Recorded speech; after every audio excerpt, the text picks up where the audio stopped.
কার রিজিকের অভাব আমি আল্লাহর কাছে চাও, কার সম্পদের অভাব আমি আল্লাহর কাছে চাও। ওরে কার ঘরে ছেলে সন্তান হয় না আমি আল্লাহর কাছে চাও। আরে কার মেয়ে সন্তান লাগবি আমি আল্লাহর কাছে চাও। ও যুবক চাও, আমার আল্লাহর কাছে চাও, কারণ আল্লাহর রহমতের দরিয়ায় কোনো কিছুর অভাব নাই। আল্লাহর কাছে চাইতে দেরি আল্লাহ দিতে দেরি করে না। ওরে গোলাম, সন্তান যখন মায়ের সাথে কোনো অন্যায় করে সারাদিন রাস্তায় রাস্তায় ঘুরে ঘরে যায় না, মা বকা দিবে ভয়ে ঘরের মধ্যে ফেরত যায় না।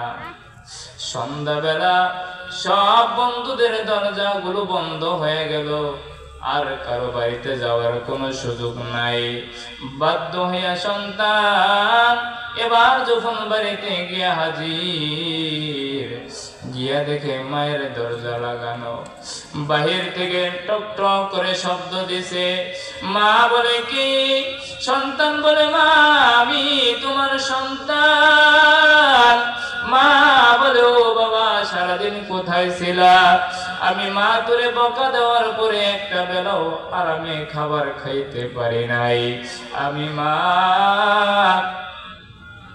তোরে গালি দেওয়ার পরেও আমি মায়ের মধ্যে কোনো শান্তি নাই। তুই সারাদিন আমি মারে মা বলে ডাক দাও না, আমার কলিজায় বড় ব্যথা। স্ত্রী দরজার লাগাইয়া গভীর রজনীতে এবার বিছানার মধ্যে শুয়া শুয়া কান্না করে। স্বামী জিজ্ঞেস করে, ওই স্ত্রী এত গভীর রাত্রে কেন কান্না করো? কি তোমার মনের দুঃখ? স্ত্রী ডাক দিয়ে বলে, স্বামী আমার তুমি বুঝবা না আমার মনের দুঃখ কি, তুমি বুঝবা না।